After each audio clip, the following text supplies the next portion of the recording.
Okay.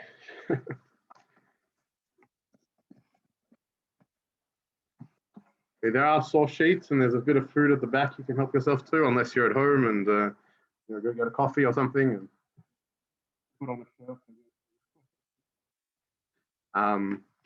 Again, we're learning to balance the whole Zoom and non-Zoom. So we've got two cameras set up depending on how you prefer to look at things, and we'll see how it goes. Happy to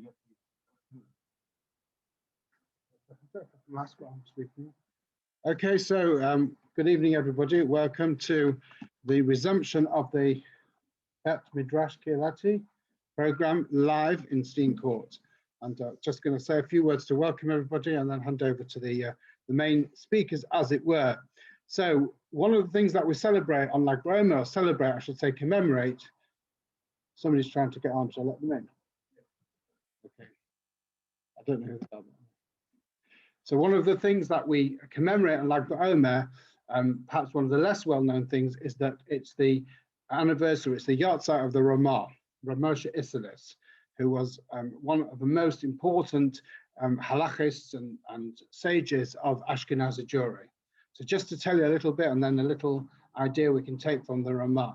The Ramah lived in Poland in around in the 1600s, and late 1500s, early 1600s, and the Ramah was a person who was dedicated his life to codifying Jewish law. And at the same time as the Ramah lived, was also the author of the Shulchan Aruch, the Mechaber, Rabbi Yosef Karo. Rabbi Yosef Karo lived in the land of Israel, and he wrote the Shulchan Aruch, which of course is a monumental work, where he codified many, many years of scholarship from the earlier generations. But the Ramah, Rav Moshe Isserles, saw that this codification of the Shulchan Aruch reflected only the customs and the laws of Sephardic Jewry. So he started writing a pirush, a separate work, which was to deal with all the customs and laws relating to Ashkenazic Jewry. So what happened was that at some point it was decided, he was in correspondence with the Mechaber of the Shulchan Aruch.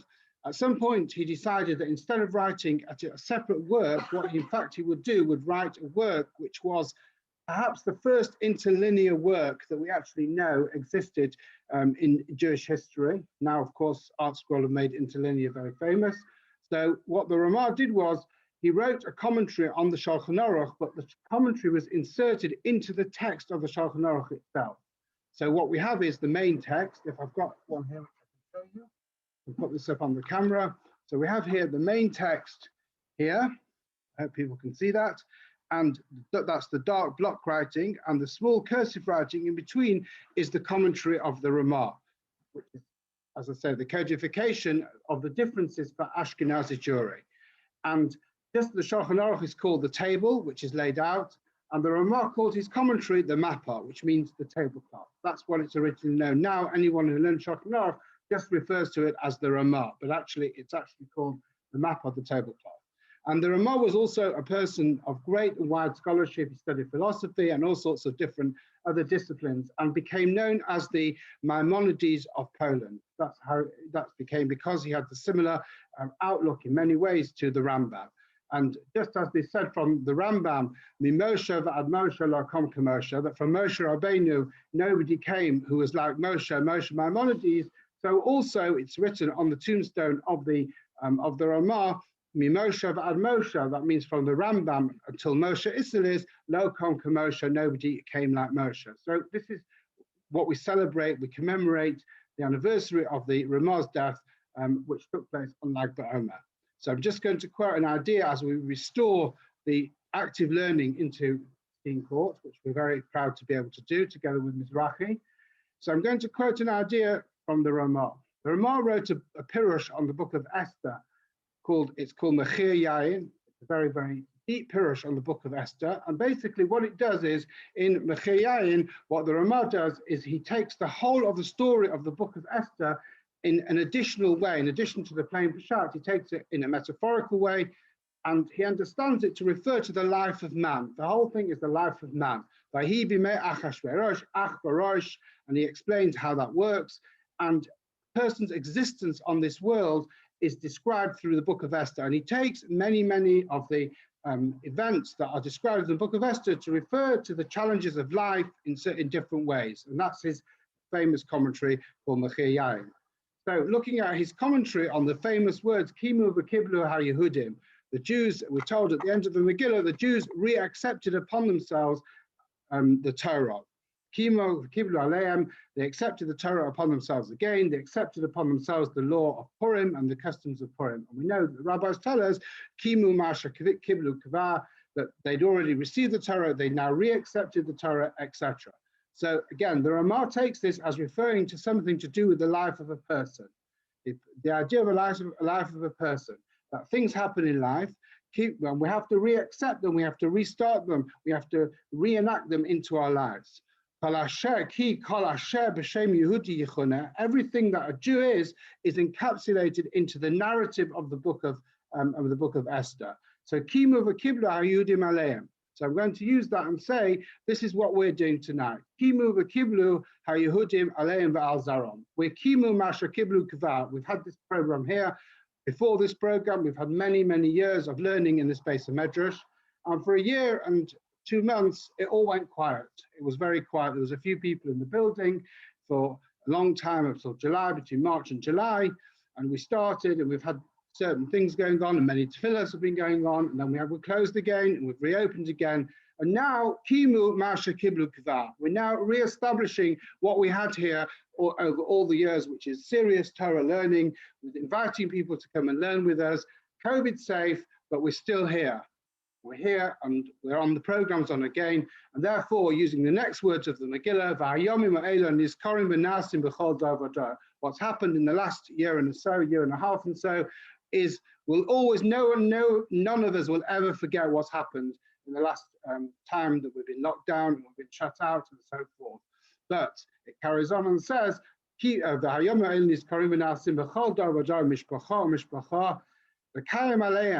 to re-establish for ourselves that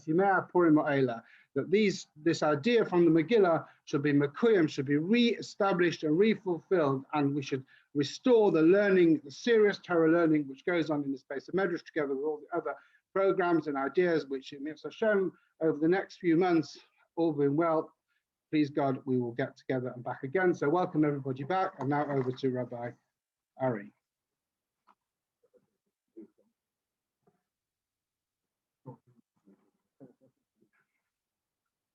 Well, okay.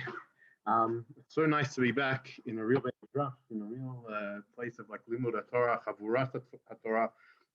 This afternoon we arranged for Rabbanim a tennis on a conference looking at what does it mean to come back, how is it going to be to come back, the importance of coming back. We all know the importance of Tefillah B'Tzibur and also Limud HaTorah B'Tzibur, which we are now engaging in, and it's so very nice to be able to do it again in Simcha, and the program that we have together with Simcha is really special, and hopefully it'll just be the beginning. We'll be able to go higher. What I'm going to look at this evening, there are things in front of you, there's also back for those who want. But what I'm going to look at is this question of truth and depth in the Limud HaTorah, and also the question of the place of the Bet Midrash in that, right? Because we all know that there's a tension in Judaism, right? A tension between seeking Kedusha on one hand, and at the same time living in the world, having progeny, having children, right? We all know that in Matan Torah, right, we have to separate husband from wife, because that essentially is it's impossible to perhaps reach heights when you're down with other people, and there's necessarily a stira. We know other cultures perhaps have solved that kind of contradiction in other ways, right? Where they perhaps suggest, in contemporary times, the people in Qumran, it's a machloket amongst the chokrim, amongst the scholars, right? But many think that they were celibate, and some sections of Qumran were celibate because you could not achieve the level of kedusha and tahara that was necessary, and we also see that today in various other cultures. However, at the same time, we know that our Torah and our derech is different, is an attempt to merge these. And the question really is, what is the place of Limud HaTorah in that, right? How does it fit in that? And hopefully after going through the story of Rashbi, Rabbi Shimon Bar Yochai in the cave, we'll come to other insights, other ways of thinking. I'm not going to solve the question for you, and I'm also not going to say Bet Midrash is central and it's part and parcel of that. So I think it is actually more complex than that, and I actually think it's good that it's more complex than that because it kind of touches on different aspects of our Torah and our growth in our. So I'm going to Rav Ari, the sound keeps dropping out a bit. What I'm about not sure now? if it's, yeah. Is that maybe maybe when I further stand away, away. it's not good. Thank you for telling me. Yeah. Thank you. Okay. The truth is I could have plugged in a microphone, but I didn't bring it. Okay. So I'll try and stand still. It's a bit hard for me, but no, it's okay. Thank you. So we all know Lag Baomer, the Hilula, the Yortzeit, Rabbi Shimon Bar Yochai, the author, according to the Al-Masoret of the Zohar, of the mystical teachings of Torah. And we all know that on Daf Lag of Masechet Shabbat, very easy to remember, Rabbi Shimon Bar Yochai has his story about the Me'ara. And I want to go through this story and through that answer some of these questions, or at least think together about some directions in these questions. What I'm going to say today is a little bit, if Rabbi Silbermann remembers last year, like Baomer, a couple of points related to that, but we're going to look at it on a much deeper level. So let's just begin. I brought the Agadata here in English. I just thought it's a bit more simple, and I wanted to say paper. But obviously, it's always best to learn in Lashon. But anyway, yeah. The Gemara asks, why is Rabbi Yehuda, son of Eli, called the first speaker on all occasions? Right? Why is he this person who is called upon to represent Am Yisrael, perhaps? And he's the first speaker, perhaps also in other discussions. Rabbi Yehuda, Rabbi Yossi, and Rabbi Shimon being Rabbi Shimon Bar Yochai, were sitting, and Rabbi Yehuda, a son of Gerim, a son of proselytes, was sitting near them. Rabbi Yehuda commenced the discussion by observing, how fine are the works of this people. He's talking about the Romans, right? They've made streets, they've built bridges, they've erected baths, right? Look at the great things that the Romans have done for us, right?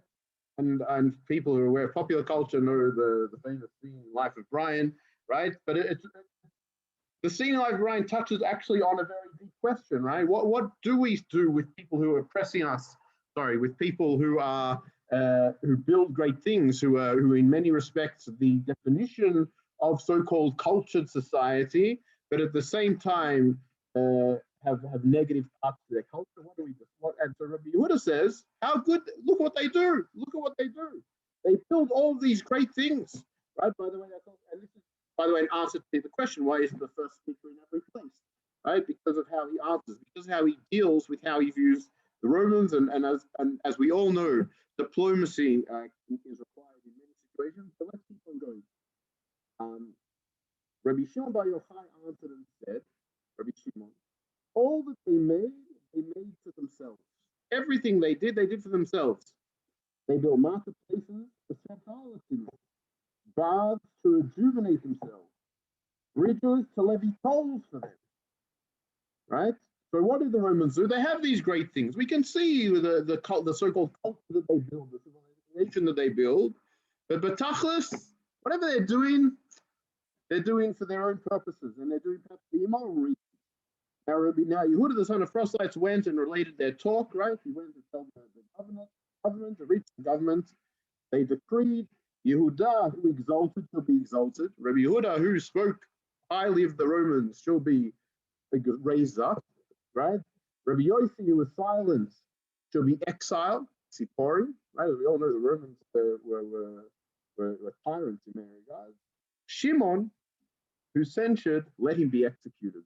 Right? Again, simple political discussion. You question everything we do. The Romans start to sniff a rebellion against their rule, and we all know how ruthlessly they acted, and so he has to be executed. But now I have a question. Who's right in this discussion? Rabbi Shimon or Rabbi Yehuda? They're both right. No, but who is right? What do you think? Now we're in person. I can ask these questions. So people can also share a comment if they want.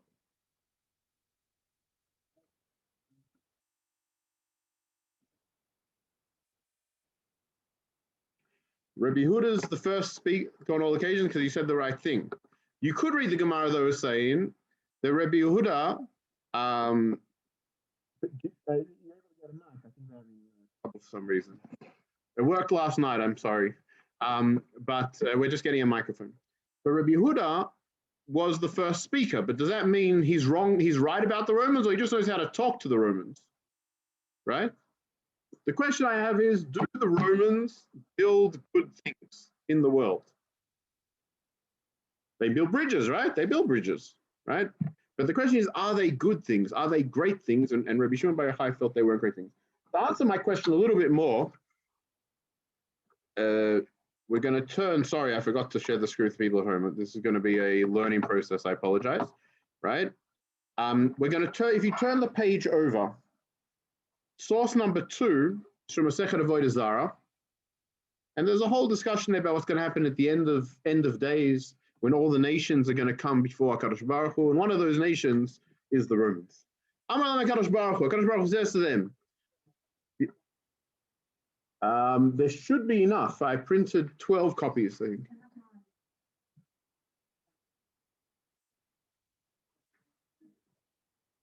Sorry. Okay. So if you see the Gemara, what did you deal with? He asks them. Omrim lefanav. They say to him, Ribono shel olam, Harbeh shvakim tekninu, right? We built many marketplaces. Harbeh mirchatzaot asinu. We did many bathhouses. Harbeh kesef v'zahav erbenu. We made a lot of money. V'kulam lo asinu ela b'shvil Yisrael kadei shitasku b'Torah. And all of these things we did for Israel so that they can deal with Torah. Right? Oh, very nice. This is the Romans talking. Every nation says that HaKadosh Baruch Hu comes before him. Amar HaKadosh Baruch Hu, shoitim sheboilam. Right? You're talking rubbish. Kol ma sha'asitem letzorech atzmechem asitem. Everything that you did. Oh, is,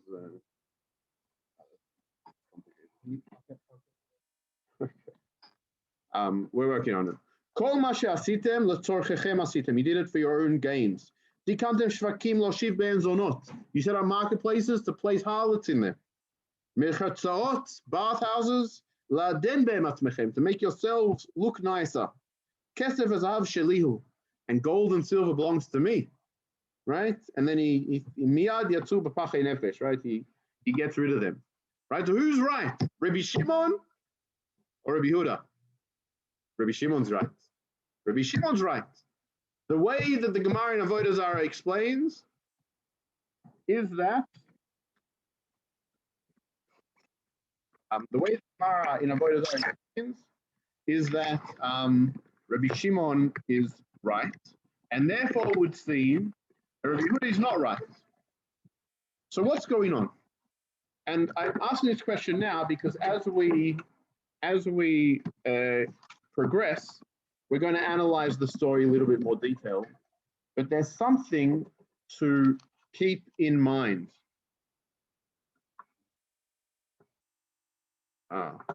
Sorry, 1 second. I think from back into it.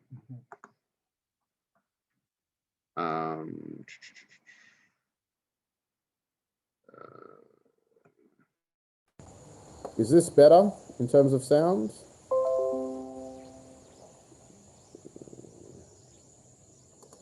Okay, I think it'll be fine. I think it's okay. Let me know if you can't hear. Oh. So you know what? As of it doesn't matter. That's back. Okay. Okay. So let me know if you can't hear, if the sound's gotten better, please. So before we approach this story, though, we have to understand something very chronic, right? What is the argument between Rabbi Yehuda and Rabbi Shimon? And it ties into who Rabbi Shimon is, and it ties also into what he stands for in our Masoret. The machloket between Rabbi Shimon and Rabbi Yehuda is a machloket about what's more important, what you see or what the deeper meaning is, right? In case you don't believe me, I just brought a few examples, but the truth is this example appears the Orech Kol HaShas in many cases. The machloket about on Shabbat, Devar she'einu mitkaven, right? Something that you don't intend to happen, but happens in and of itself, right? A classic example is on Shabbat, You want to drag a chair across a park or grass or whatever it is, right? You want the chair to sit on. You don't want there to be a ditch dug into the garden, right? But the hole may happen or may not happen. So what's the din? Is the din that you're not allowed to do it? That it's a problem? Mikara din, right? Right? Or is it that you can do it? So it's a machloket, Rabbi Yehuda and Rabbi Shimon, right? Right? Rabbi Yehuda holds davar she'eino mitkaven asur. Something that you don't intend to happen but does happen is forbidden. And source number 3 I'm looking at now. And Rabbi Shimon holds something that you don't intend to happen, even if it happens, it's mutar on Shabbat. Meaning, it's the same machloket you have here about the Romans, right? Because Rabbi Yehuda looks at the Romans and says, I don't really focus on what they mean to do. I focus on what they've given us, on what exists actually. And Rabbi Shimon says, I don't care about what's actually there. I care about what the intentions are. So too in Hilchot Shabbat, right? Rabbi Yehuda says, I don't care about whether you intended to make the hole or not intended to make the hole. You made a hole in the ground. Rabbi Shimon says, no, it depends on whether you intended. It depends on your kavanot, right? And that's an important machloket. There's another source there in source number 4, but I'm going to skip it just because of time, right? And so you see, it's a principled machloket about how we approach the world. And I actually think most of us have this within our own lives, right? Do we focus on the ikar or not the ikar? Or do we focus on the result, or do we focus on our intentions? Right? And there are sides to both sides of these coins, right? But that is essentially what Rabbi Shimon and Rabbi Yehuda argue about, and it's the argument or Parashas. By the way, it also ties in very much so to the idea that Rabbi Shimon Bar Yochai taught us the Zohar, right? The hidden inner meanings of Torah, not just what you see outside. Okay?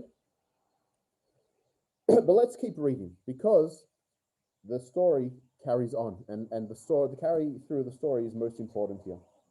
He and his son went and hid themselves in the Bet Midrash. They went and they left, and they went where? To the Bet Midrash. They went to hide in the Bet Midrash. And his wife brought him bread and a mug of water, and they dined. She brings them food to eat, because you need to eat, obviously. But when the decree became more severe, right, when perhaps the Romans started really looking for him, he said to his son, women are of unstable temperament. She may be put to the torture and expose us. Again, Datan Kalot, we can have a whole shiur on that discussion and what that means exactly.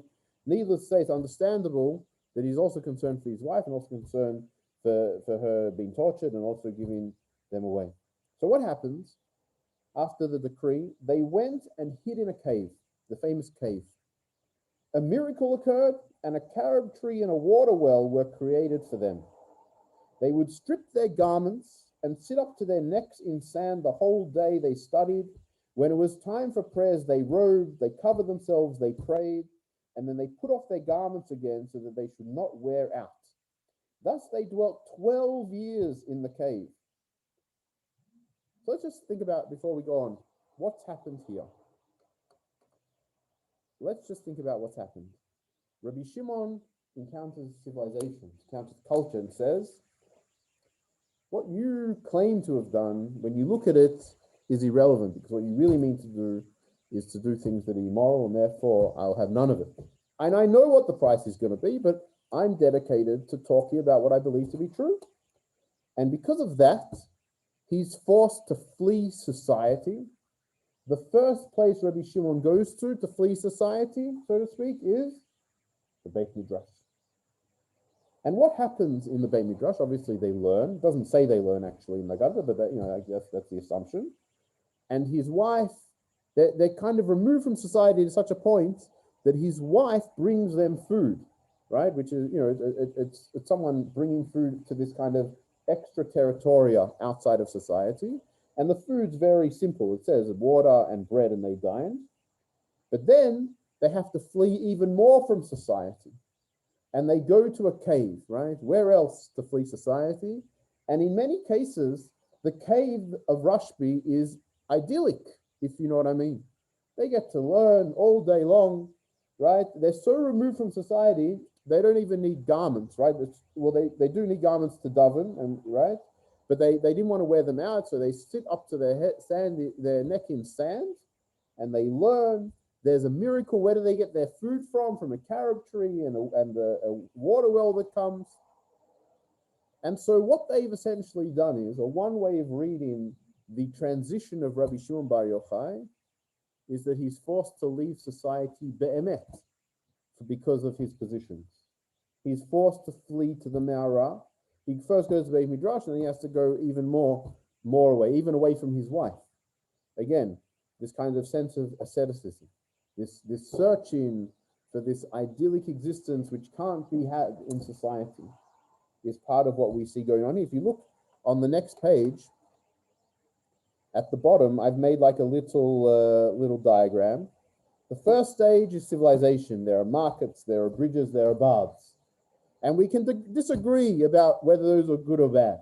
Rabbi Shimon thinks they're bad, and we saw the Gemara holds like him, essentially. Kadosh Baruch Hu holds like him, it seems to be. Then they go to the Bet Midrash, and there are aspects of civilization. There's a mud, there's water, there's bread, there's food, there's his wife, Bet Midrash. And then they take another step, and they have to go to the cave, where they're alone. There's Torah, there's tefillah, there's no clothing, and there's no food, right? Really removed from the trappings of society. And perhaps, we'll see, perhaps that's the price someone pays when they're Rabbi Shimon Bar Yochai, right? Without commenting whether it's a good thing or a bad thing, right? But that's the price.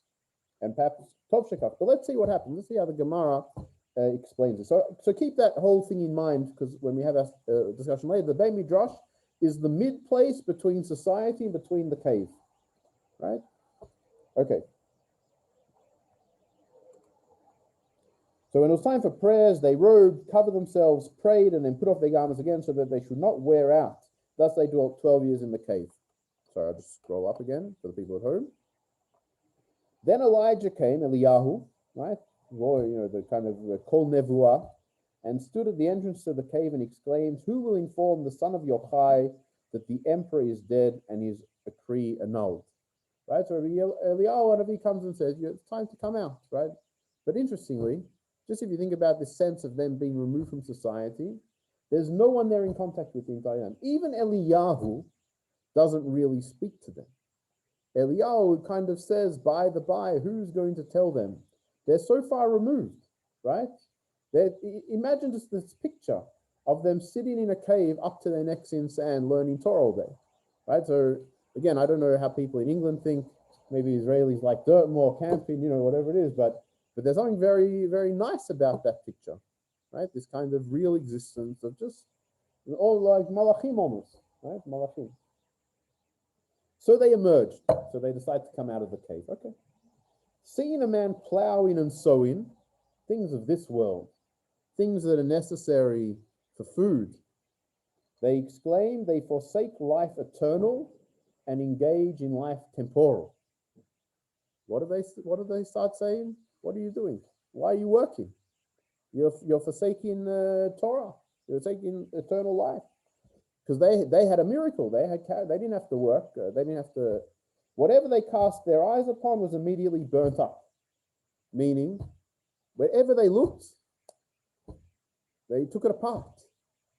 And if you think about what Rabbi Shimon Bar Yochai stood for, looking at the MS, the depth of everything, perhaps what it's saying here, there's a negative aspect to that as well. That you can't be in the world. Forget about the Romans. They started with the Romans, and now they're talking about a Jewish farmer who's feeding his family. Thereupon a bus call came forth and cried out, "Have you emerged to destroy my world? Return to your cave." So they returned and dwelt there 12 months, saying, "The punishment of the wicked in Gehenna is limited to 12 months."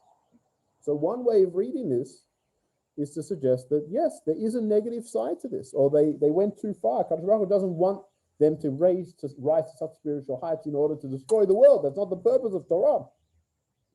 And when they return to the cave, this idyllic setting, this idyllic scene, it's described in the sense of Gehenna. So the cave, which is this idyllic setting, the kind of extreme of the Beit Midrash, perhaps, if used in the incorrect way, can perhaps also turn into a kind of a prison, a kind of a punishment. Okay? So a heavenly voice then came forth and said, "Go forth from your cave, leave your cave." So they came out. Wherever Rabbi Elazar wounded, Rabbi Elazar being Rabbi Shimon bar Yochai's son, Rabbi Shimon healed. Now there's an interesting dynamic. The son comes out and starts burning things with his eyes, either literally or metaphorically, right? And the father is able to heal, right? And that's a very interesting diuk, right? Oftentimes, you know, they always say about, you know, if you're a communist, if you're not a communist by 20, you have no soul. And if you're a communist still by 40, then you have no ration or something. I don't know what you get the point, right? So, you know, many times, and again, this isn't a bad thing, but the people come back from a year in Israel, and they cast their eyes on everything. You know, their parents worked so hard to send them to yeshivot, and they look at their parents, right? And it is real, again, it's not I'm not saying it's a good or bad thing. We'll talk about it, right? But it's this youthful bechina of why I think, perhaps, and Rabbi Shimon though is able to heal them together. But let's see what happens. Said he to him, "My son, you and I are sufficient for the world, right? You can take a part and I can metaken." On the eve of the Sabbath, right, on Erev Shabbat, before sunset, they saw an old man holding 2 bundles of myrtle and running at twilight. 2 bundles of myrtle. "What are these for?" they asked. "Lechavod Shabbos," they're for Shabbat, to honor Shabbat. He replied, "But one should suffice for you. One is for remember, and one is for observe," right? Shamor v'zachor. Said he to his son, "See how precious are the commandments to Israel." Thereat their minds were tranquilized. What did they see? When they first emerged, they saw a farmer, and they said it's parsonish basically, right? What are you doing? And what kind of works on them, or what's their realization here perhaps, is they see a simple Jew running, holding 2 myrtles that are not necessary, right? They're not necessary. And they say, look, you can turn things that are of this world into deeper things. You don't have to be in a cave in order to do that, perhaps, right? And that's part of what they learn. And then their minds were tranquilized, right? Or it's the Somsina translation. And then their minds were at peace, right? Right? And so that's a very interesting perspective at the moment, right? That they have an experience in the cave. They reach great spiritual heights. Good, thank you. They reach great spiritual heights, but then when they emerge, there's something they need to readjust to society, and they're unable to do it. Before, okay, with the Romans, we understand the Romans were ashamed, but now with a simple Jew, they can't even deal with, and then they have to go back into the cave and kind of make an adjustment and come out, and then it changes a little bit. Then they understand that there is a way of Torah mitzvot and life which comes through the world that's lived, not outside the world that's lived. But that happens outside, doesn't happen in the cave, right? The Bet Midrash is perhaps in the middle somehow, and we'll talk more about that. Okay, but let's carry on in the story, because the story gets a bit more interesting. I think also comes with a particular message. Rabbi Pinchas ben Yair, his son-in-law, heard that they came out, and he went out to meet him. He took him into the baths and massaged his flesh. His flesh was wounded because he sat in sand for 12 years or 13 years. Seeing the clefts in his body, he wept, and the tears streamed from his eyes. "Woe to me that I see you in such a state." Right? Again, this idea that the body is irrelevant, or actually his body's disintegrated perhaps almost because he's been in this cave. "Happy are you that see me thus," he retorted. "If you do not see me in such a state, you would not find me thus learned." So it was a good thing or a bad thing what happened in the cave? It was a good thing. The pashtut. Overall, he came back much more learned. For originally, Rabbi Shimon bar Yochai raised a difficulty. Rabbi Pinchas ben Yair would give him 13 answers. Right? Obviously, kushya and tshuva is one of the ways to elucidate whether someone is more learned or less learned. Whereas subsequently, when Rabbi Pinchas ben Yair raised difficulty, Rabbi Shimon would give him 24 answers.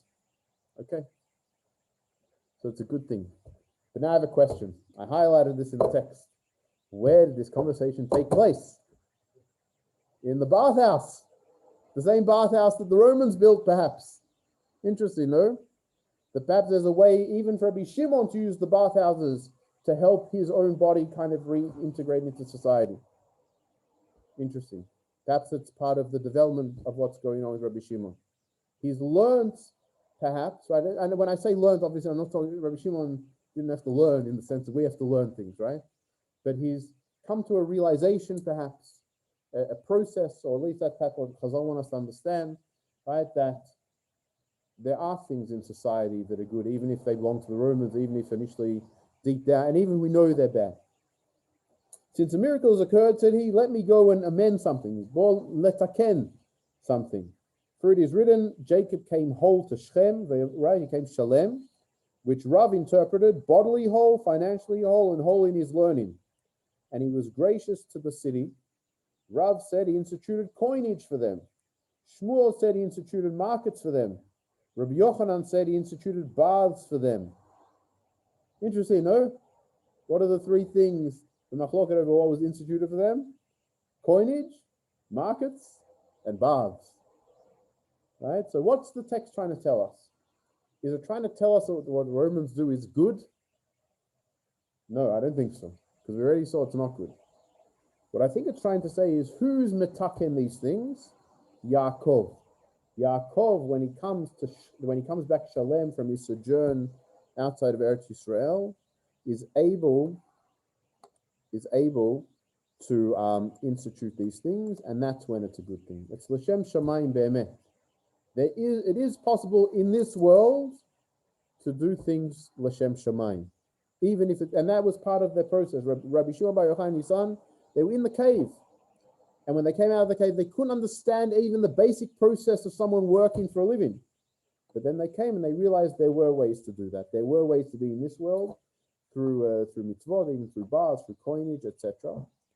And then he says, is there something that requires amending? Something here that requires amending? He asked, there is a place of doubtful uncleanness, right? There's a place of doubtful tumah. And priests, Kohanim, have to go around it. They probably think it was referring to Tiberia, because Tiberia was a city built by the Romans.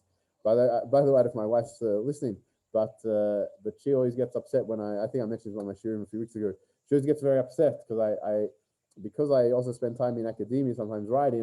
Sometimes I call things in like an academic way, like Tiberius, and she's always like, no, it's Tiberia, right? But actually, by Tiberius, it was named Tiberius originally after the emperor, right? But that's a separate thing. In general, she's right, obviously, my wife, right? Just by Tiberius is the one time I'm able to come out successfully. Okay. Anyway, and it was claimed it was built on a graveyard, right? And so Kohanim had to walk around it. They weren't able to really be there. Okay. Said he, does any man know that there was a presumption of cleanness here? Does anyone know if there was a place that was definitely tahor, that I can help make this road for people? A certain old man replied, here Rabbi Yochanan ben Zakkai cut down lupines of truma, right? Here Rabbi Yochanan ben Zakkai, who was a Kohen, was able to cut down these things of truma, these trees of truma. So he did likewise. Wherever the ground was hard, he declared it clean, while wherever it was loose, he marked it out. Right? He went and felt how the ground was there, and then he assumed that must be how the ground is everywhere in order to make this path through the field. Right? In the army, I was in combat engineering. Right? That's our job, to make lahavdil, right? But to make a path through minefields. So it's the same kind of idea. Lahavdil, obviously, here we're talking about tum and tara. It's different. Olam, and Olam is much more connected to us, right? Interestingly, though, what does he do? If you think about what he's doing, Rabbi Shimon bar Yochai, he can't tell from the outside whether the place is tameh or tahor. He can't see it, right? And he's looking at what the inside is, right? He's feeling where the ground is soft and where the ground is hard to locate this path for the Kohanim and to make it tahor. Right, he has that ability, perhaps, right, and sometimes, again, tapping into. He hasn't lost his main focus, right. It's not a bad thing, right, but it needs to be tempered, perhaps.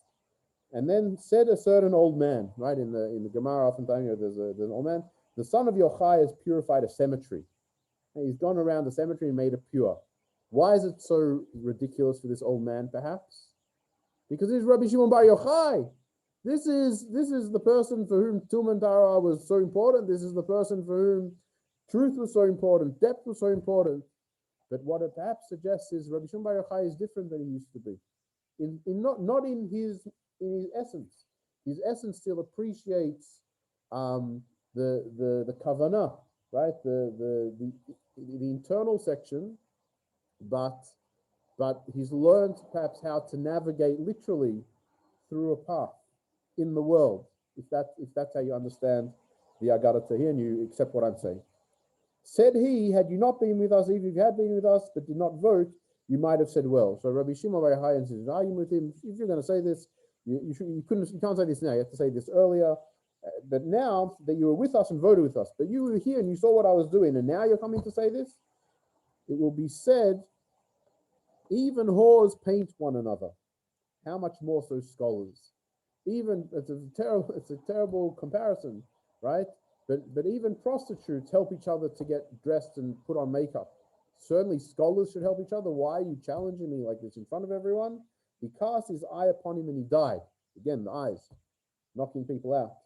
Then he went out into the street and saw Judah, the son of Proselyte. That man is still in the world. He exclaimed, he cast his eyes upon him and he became a heap of bones. It's a deep story. There's a lot here, right? This story themselves, we have to finish soon. But what you see from here, what's the last thing? I don't know who's calling me, but what's the last thing that Rabbi Shimon Bar Yochai does? What's the last thing? Or what's the last, out of the three, if we remember, the markets, the bridges, and the baths, he's already used the baths to help his body, right? He's already made a pathway in the ground, right? Like a bridge almost. What's the last thing he does? He even uses the notion of prostitutes. If you remember from the beginning, the prostitutes were sat in the marketplaces to defend the honor of Talmidei Chachamim, right? And so from here, when we come to look at this question of truth, depth, and the place of the Bet Midrash, to be honest, I don't have a very good answer for you, right? But I think this story highlights the tensions involved. On the one hand, Rabbi Yehuda has a place. He's Rosh HaMedabrim. He's the head of the speakers in every place because he's able to navigate the world. Rabbi Shimon Bar Yochai has to flee because he's focused on intention. And I would say more than that, it's a machloket really l'shem shamayim in many respects. Both of them have legitimacy in different realms of Jewish life, but also both of them have the price you pay in the different realms of Jewish life. Rabbi Shimon Bar Yochai had to flee from society, so much so he had to go to the Bet Midrash, right? And so the Bet Midrash, though, represents. Could someone go? The Bet Midrash represents a place that you can perhaps reach. It's in between the cave and society, so to speak. It's removed from society. Rabbi Shimon Bar Yochai's wife can still enter the Bet Midrash, but it's a moderated form of this fundamental desire to attach oneself to complete tahara and kedusha and learning, seeking the depths of reality, seeking the depths of the world. And the Gemara is not saying that Rabbi Shimon Bar Yochai was mistaken, right? A number of years ago, I read a doctorate of someone who went through a lot of the Agadatot of Shas, and they basically showed that many of the Agadatot are designed, many of the Agadatot are designed to critique Chazal, right? I don't think this is exactly critiquing Chazal. It's critiquing Rabbi Shimon Bar Yochai. It's showing the dangers of that approach, and it's also showing that there's an extreme to which you start burning the world. You can't exist in the world, right? And that is not a good thing, even if truth and depth is important. But at the same time, that is an important thing. At the same time, as I explained at the end, Rashbi doesn't fundamentally change. He just learns to temper himself. He learns that there is an aspect of the world, usually tied to Torah and mitzvot, which allow for the world and truth to kind of coexist and for it not to be destroyed at the very least. And even Rashbi at the end uses the three things which he found to be so problematic in the beginning: the bathhouses, the roads, right? But he uses it, why? to help his own body to recover from this deep learning that he'd been in. He uses it to defend the honor of Talmidei Chachamim. And this deep sense of Rashbi, again, I would just leave it at, it's a tension, and it's a tension that is actually unable to be resolved. And essentially, the place of the Bet Midrash in Jewish life should be that tension. I think it's a good thing if the Bet Midrash is removed from Jewish life, or striving or sits up as a place which pushes us for more, pushes us to be more driven to the depths of truth. But the Bet Midrash is again between the worlds, and you can't lose sight of that. And it's something that we all have to deal with. I was in the conference today. One of the Rabbanim asked Rav Ari Silbermann from my year, he's the head of Smicha, amazing Talmid Chacham, asked a question along these lines, and he gave the following answer, and I think it's very true, that you need to have the extremes. You need to have the Rav Eliyashi, right? The way Rav Leibovitz said, from 6 until 106, he never stopped learning. He never told a story to his kids. It was always a chidush. Really, you need to have those things, but at the same time, for the majority of us, you need to use that as a kind of a marker, but navigate the world as well. And I think actually the Bet Midrash is designed for that purpose. That kind of marker of the pushing for the spiritual, the holy, the removed, but also allowing for it to reintegrate into the world and to see the necessity in the material world for the purpose of Torah, mitzvot, and growth, etc. Does anyone have any comments or questions? Parrot, and I'll say it again to the people listening.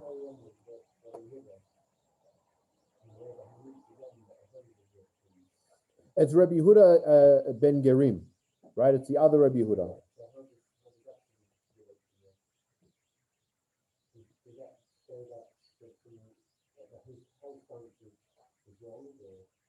The Rabbi Shimon's whole stance is wrong.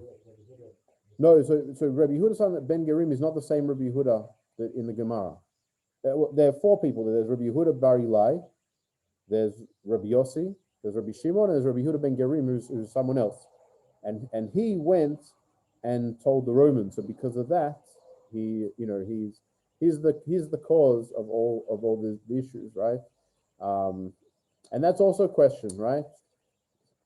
If he wouldn't have told the Romans, what would have happened? It would have been machloket, and within the Bet Midrash, people would have discussed it, but it wouldn't have had ramifications, right? And maybe that's also something just I'm thinking about now in terms of your question, right? Peretz asked about the death or the murder or the Yehuda, son of proselytes, and him being killed by Rabbi Shimon, how that fits into it. But it's a different Rabbi Yehuda to the Rabbi Yehuda that is his Bar Plukta, the one who he's arguing with.